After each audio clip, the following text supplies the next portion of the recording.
ತಾಣದಲ್ಲಿ ಅವಹೇಳನಕಾರಿ ಪೋಸ್ಟ್ ಪ್ರಕರಣಕ್ಕೆ ಸಂಬಂಧಪಟ್ಟಂತೆ ಉದಯಗಿರಿ ಪೊಲೀಸ್ ಠಾಣೆಗೆ ಡಿಸಿಪಿ ಅವರು ಆಗಮಿಸಿದ್ದಾರೆ. ಉದಯಗಿರಿ ಠಾಣೆಗೆ ಇದೀಗ ಡಿಸಿಪಿ ಮುತ್ತುರಾಜ್ ಅವರು ಆಗಮಿಸಿ ಈ ಸಂಪೂರ್ಣ ಘಟನೆಗೆ ಸಂಬಂಧಪಟ್ಟಂತೆ ಮಾಹಿತಿಗಳನ್ನು ಕಲೆ ಹಾಕ್ತಾ ಇದ್ದಾರೆ. ಅಸಲಿಗೆ ಏನಾಯಿತು ಈ ವಿಚಾರಕ್ಕೆ ಸಂಬಂಧಪಟ್ಟಂತೆ ಈಗ ಡಿಸಿಪಿ ಅವರು ಮಾಹಿತಿಗಳನ್ನು ಪಡೆದುಕೊಳ್ತಾ ಇದ್ದಾರೆ. ಡಿಸಿಪಿ ಮುತ್ತುರಾಜ್ ಅವರು ಠಾಣೆಗೆ ಆಗಮಿಸಿದ್ದಾರೆ. ಪೊಲೀಸ್ ಠಾಣೆ ಮುಂಭಾಗದಲ್ಲಿ ಮತ್ತಷ್ಟು ಪೊಲೀಸರನ್ನ ಜಮಾವಣೆ ಮಾಡಲಾಗ್ತಾ ಇದೆ. ಯಾಕಂದ್ರೆ ಪರಿಸ್ಥಿತಿ ಇನ್ನೂ ಉದ್ವಿಗ್ನವಾಗಿದೆ. ಯಾವಾಗ ಏನು ಬೇಕಾದರೂ ಕೂಡ ಆಗಬಹುದು. ಯಾಕಂದ್ರೆ ಪೊಲೀಸ್ ಅಧಿಕಾರಿಗಳು ಈಗ ಸಿಸಿಟಿವಿಗಳನ್ನು ತಡಕಾಡ್ತಾ ಇದ್ದಾರೆ.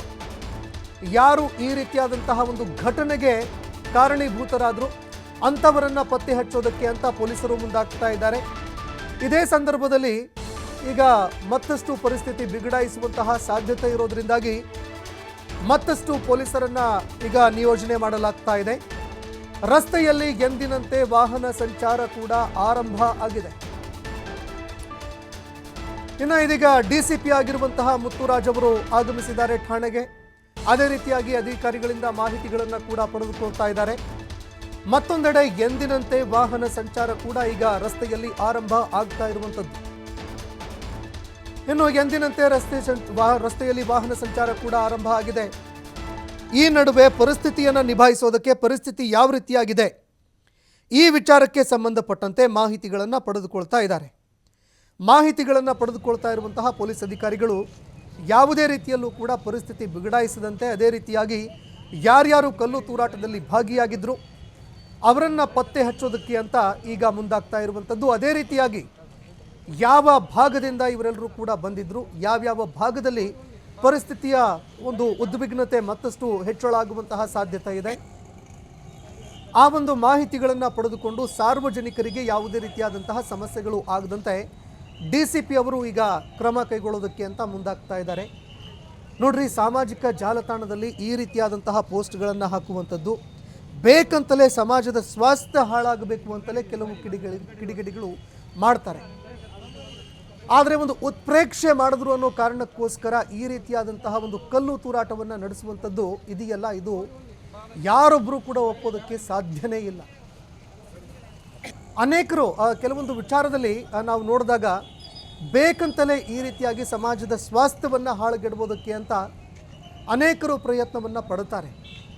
ಆದರೆ ಯಾವ ಜನರು, ಯಾವ ಅವರ ಹಿಂಬಾಲಕರು ಉತ್ಪ್ರೇಕ್ಷೆಗೆ ಒಳಗಾಗಬೇಕು ಅಂತ ಅಂದುಕೊಂಡಿರ್ತಾರೋ ಅವರೂ ಕೂಡ ಉತ್ಪ್ರೇಕ್ಷೆಗೆ ಒಳಗಾಗಿ ಯಾರು ಈ ರೀತಿಯಾದಂತಹ ಹೀನ ಕೃತ್ಯವನ್ನು ಎಸಗ್ತಾರೆ, ಅಂದರೆ ಮಾರ್ಪ್ ಮಾಡೋದು ಅಥವಾ ಸಮಾಜದಲ್ಲಿ ವಿಷ ಬೀಜವನ್ನು ಬಿತ್ತುವಂಥದ್ದು, ಧರ್ಮಗಳ ನಡುವೆ ಬೆಂಕಿ ಹಚ್ಚುವಂತಹ ಕೆಲಸ, ಜಾತಿಗಳ ನಡುವೆ ಬೆಂಕಿ ಹಚ್ಚುವಂತಹ ಕೆಲಸವನ್ನು ಯಾರು ಮಾಡ್ತಾರೆ ಅದೇ ರೀತಿಯಲ್ಲಿ ಈ ಕಲ್ಲು ತೂರಾಟ ನಡೆಸೋರು ಕೂಡ ಇವ್ರಿಗೆ ಯಾವುದೇ ವ್ಯತ್ಯಾಸ ಇಲ್ಲ. ಏನಪ್ಪ ಮಾಡಿದ್ರಿ ನೀವು, ಸಮಾಜಕ್ಕೆ ಯಾವ ಸಂದೇಶವನ್ನು ಕೊಟ್ರಿ ಅನ್ನುವಂತಹ ಪ್ರಶ್ನೆ ಒಂದು ಕಡೆ. ಆದರೆ ಮತ್ತೊಂದೆಡೆ ಕಾನೂನನ್ನು ಕೈಗೆತ್ಕೊಂಡಿದ್ದೀರಿ, ಸಮಾಜದ ಸ್ವಾಸ್ಥ್ಯವನ್ನು ಹಾಳು ಮಾಡುವಂತಹ ಕೆಲಸವನ್ನು ನೀವು ಕೂಡ ಮಾಡಿದ್ದೀರಿ. ಯಾರು ಕಲ್ಲು ತೂರಾಟವನ್ನು ನಡೆಸಿದ್ದಾರೆ ಅಂಥವರನ್ನು ಪತ್ತೆ ಹಚ್ಚಿ ಖಾಕಿ ಪಡೆ ಈಗ ನಿರ್ದಾಕ್ಷಿಣ್ಯವಾಗಿ ಅಂಥವರ ವಿರುದ್ಧ ಕ್ರಮ ಕೈಗೊಳ್ಳಬೇಕು. ಇನ್ನು ಮತ್ತೊಂದೆಡೆ ಸರ್ಕಾರ ಏನಪ್ಪ ಮಾಡುತ್ತೆ, ಸಾಮಾಜಿಕ ಜಾಲತಾಣದಲ್ಲಿ ಒಂದೆರಡು ಪೋಸ್ಟ್ಗಳಲ್ಲ, ಸಾಮಾಜಿಕ ಸ್ವಾಸ್ಥ್ಯವನ್ನು ಹಾಳು ಮಾಡುವಂತಹ ಅನೇಕ ಪೋಸ್ಟ್ಗಳು ಸಾಮಾಜಿಕ ಜಾಲತಾಣದಲ್ಲಿ ಆರಾಮಾಗಿ ಹರಡ್ತಾ ಇರ್ತವೆ. ಬೇಕಾಬಿಟ್ಟಿಯಾಗಿ ಯಾರು ಬೇಕಾದರೂ ಕೂಡ ಅಪ್ಲೋಡ್ ಮಾಡ್ತಾ ಇರ್ತಾರೆ.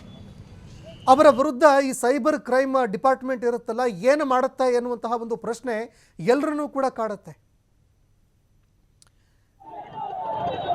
ಇನ್ನು ಈ ಒಂದು ವಿಚಾರಕ್ಕೆ ಸಂಬಂಧಪಟ್ಟಂತೆ ನಮ್ಮ ಪ್ರತಿನಿಧಿ ಪುನೀತ್ ಸ್ಥಳದಿಂದ ಒಂದು ಪ್ರತ್ಯಕ್ಷ ವರದಿಯನ್ನು ಕಳಿಸಿದ್ದಾರೆ, ನೋಡಿ. ಮೈಸೂರಿನ ಉದಯಗಿರಿ ಪೊಲೀಸ್ ಠಾಣಾ ವ್ಯಾಪ್ತಿಯಲ್ಲಿ ಅವಹೇಳನಕಾರಿ ಪೋಸ್ಟ್ನಿಂದ ಆದಂತಹ ಗಲಾಟೆಗೆ ಸಂಬಂಧಪಟ್ಟಂತಹ ಪ್ರಕರಣಕ್ಕೆ ಸಂಬಂಧಪಟ್ಟಂತೆ ಇದೀಗ ಸಾಕಷ್ಟು ಬೆಳವಣಿಗೆಗಳು ಕೂಡ ಆಗ್ತಾ ಇರತಕ್ಕಂಥದ್ದು. ಮುಖ್ಯವಾಗಿ ಆ ಒಂದು ಪೋಸ್ಟ್ನಿಂದಾಗಿ ರೊಚ್ಚಿಗೆದ್ದಿದ್ದಂತಹ ಯುವಕರ ತಂಡ ಮೈಸೂರಿನ ಉದಯಗಿರಿ ಪೊಲೀಸ್ ಠಾಣೆ ಏನಿದೆ ಇಲ್ಲಿ ಕಲ್ಲು ತೂರಾಟವನ್ನ ಮಾಡ್ತಕ್ಕಂಥ ಕೆಲಸವನ್ನ ಮಾಡಿದ್ರು, ಪೊಲೀಸರ ಮೇಲೆ ಹಲ್ಲೆ ಮಾಡ್ತಕ್ಕಂಥ ಕೆಲಸವನ್ನ ಮಾಡಿದ್ರು. ಇದಕ್ಕೆ ಸಂಬಂಧಪಟ್ಟಂತೆ ಈಗ ಪೊಲೀಸರು ಯಾರ್ಯಾರು ಕಲ್ಲು ತೂರಾಟವನ್ನ ಮಾಡಿದ್ರು, ಯುವಕರ ಗುಂಪು ಎಲ್ಲಿಂದ ಬಂತು, ಈ ಒಂದು ಅವಹೇಳನಕಾರಿಯಾದಂತಹ ಪೋಸ್ಟ್ಗೆ ಸಂಬಂಧಪಟ್ಟಂತೆ ಆದಂತಹ ಬೆಳವಣಿಗೆಗಳಿದ್ವು, ಇದೆಲ್ಲದರ ಬಗ್ಗೆಯೂ ಕೂಡ ಸಂಪೂರ್ಣವಾದಂತಹ ಮಾಹಿತಿಯನ್ನ ಕಲೆ ಹಾಕಲಿಕ್ಕೆ ಈಗ ಪತ್ತೆ ಕಾರ್ಯಕ್ಕಾಗಿ ಪೊಲೀಸರು ಮುಂದಾಗಿರ್ತಕ್ಕಂಥದ್ದು. ಅದರಲ್ಲಿ ಪ್ರಮುಖವಾಗಿ ಉದಯಗಿರಿ ಪೊಲೀಸ್ ಠಾಣೆ, ಈ ಒಂದು ಪೊಲೀಸ್ ಠಾಣೆಯ ಸುತ್ತಮುತ್ತ ಇರತಕ್ಕಂತ ಸಿಸಿ ಕ್ಯಾಮೆರಾಗಳೇನಿದ್ದಾವೆ, ಅಂದ್ರೆ ಅಜಿತ್ ಸೇಠ ಒಂದು ಡಬಲ್ ರೋಡ್ ಏನಿದೆ, ಈ ಒಂದು ಡಬಲ್ ರೋಡ್ ನಲ್ಲಿ ಇರತಕ್ಕಂತ ಅಂಗಡಿ ಮುಂಗಟ್ಟುಗಳು ಜೊತೆಗೆ ಪೊಲೀಸ್ ಠಾಣೆಯ ಸುತ್ತಮುತ್ತ ಇರತಕ್ಕಂತ ಸಿಸಿ ಕ್ಯಾಮೆರಾಗಳೇನಿದ್ದಾವೆ, ಈ ಒಂದು ದೃಶ್ಯಗಳನ್ನ ಕಲೆ ಹಾಕ್ತಕ್ಕಂತ ಒಂದು ಕೆಲಸವನ್ನ ಮಾಡುವ ಮುಖಾಂತರ ಕಲ್ಲು ತೂರಾಟ ಮಾಡಿದಂತವ್ರು ಇರಬಹುದು, ಇವರೆಲ್ಲರ ಪತ್ತೆಗೆ ಮುಂದಾಗಿರ್ತಕ್ಕಂಥದ್ದು ಪೊಲೀಸ್ನವರು. ನಾವು ಈಗ ಮೈಸೂರಿನ ಉದಯಗಿರಿ ಪೊಲೀಸ್ ಠಾಣೆಯ ಮುಂಭಾಗದ ರಸ್ತೆಯಲ್ಲಿದ್ದೇವೆ. ಈ ಒಂದು ರಸ್ತೆ ಈಗ ಏನು ದೃಶ್ಯದಲ್ಲಿ ನೀವು ನೋಡ್ತಾ ಇದ್ದೀರಿ, ಈ ಒಂದು ರಸ್ತೆಯಲ್ಲಿಯೇ ರಾತ್ರಿ ಕಲ್ಲು ತೂರಾಟ ಆದಂಥದ್ದು, ಪೊಲೀಸರ ವಾಹನಗಳ ಮೇಲೆ ಕಲ್ಲು ತೂರಾಟ ಆದಂಥದ್ದು ಇರಬಹುದು, ಇದೆಲ್ಲವೂ ಕೂಡ ನಡೆದಿತ್ತು. ಹೀಗಾಗಿ ರಾತ್ರಿ ಯುವಕರ ಗುಂಪು ಯಾವ ಭಾಗದಿಂದ ಬಂತು, ಜೊತೆಗೆ ಯಾರೆಲ್ಲ ಕಲ್ಲು ತೂರಾಟವನ್ನು ಮಾಡಿದ್ರು, ಇದರ ಸಂಪೂರ್ಣವಾದಂತಹ ವಿವರವನ್ನು ಪಡೆದುಕೊಳ್ಳಿಕ್ಕೆ ಅವರ ಒಂದು ಅವರನ್ನ ಪತ್ತೆ ಹಚ್ಚುವಂತಹ ಒಂದು ಹಿನ್ನೆಲೆಯಲ್ಲಿ ಪೊಲೀಸರು ಈಗ ಕಾರ್ಯನಿರತರಾಗಿರ್ತಕ್ಕಂಥದ್ದು. ಹೀಗಾಗಿ ನಾವು ದೃಶ್ಯದಲ್ಲಿ ಕೂಡ ಕಾಣಬಹುದು, ಪೊಲೀಸ್ ಠಾಣೆಯ ಎದುರು ಭಾಗದಲ್ಲಿ ಇರತಕ್ಕಂತ ಅಂಗಡಿ ಮುಂಗಟ್ಟುಗಳಲ್ಲಿ ಇರತಕ್ಕಂತ ಸಿಸಿ ಕ್ಯಾಮೆರಾಗಳನ್ನ ನಾವು ಗಮನಿಸಬಹುದು. ಈ ಒಂದು ಸಿಸಿ ಕ್ಯಾಮೆರಾಗಳಲ್ಲಿ ದೃಶ್ಯಗಳು ಸೆರೆಯಾಗಿರ್ತವೆ. ಆ ಒಂದು ಸಂದರ್ಭದಲ್ಲಿ ಯಾರ್ಯಾರೆಲ್ಲ ಆ ಒಂದು ಯುವಕರ ಗುಂಪಿನಲ್ಲಿ ಕಲ್ಲು ತೂರಾಟವನ್ನು ಮಾಡಿದ್ರು, ಇದೆಲ್ಲದರ ಬಗ್ಗೆಯೂ ಕೂಡ ಆ ಒಂದು ದೃಶ್ಯಗಳನ್ನ ಆಧರಿಸಿ ಅವರ ಮೇಲೆ ದೂರನ್ನ ದಾಖಲಿಸ್ತಕ್ಕಂಥ ಒಂದು ಕೆಲಸ ಈಗ ಆಗ್ತಾ ಇರತಕ್ಕಂಥದ್ದು.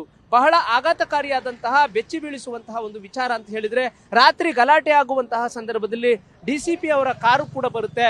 ಆ ಒಂದು ಸಂದರ್ಭದಲ್ಲಿ ಡಿಸಿಪಿ ಅವರ ಕಾರಿಗೂ ಕೂಡ ಕಲ್ಲು ತೂರಾಟವನ್ನ ಮಾಡಲಾಗುತ್ತೆ. ಅದು ಒಂದು ರೀತಿ ಇಡೀ ಮೈಸೂರಿಗರನ್ನ ಬೆಚ್ಚಿ ಬೀಳಿಸಿದೆ.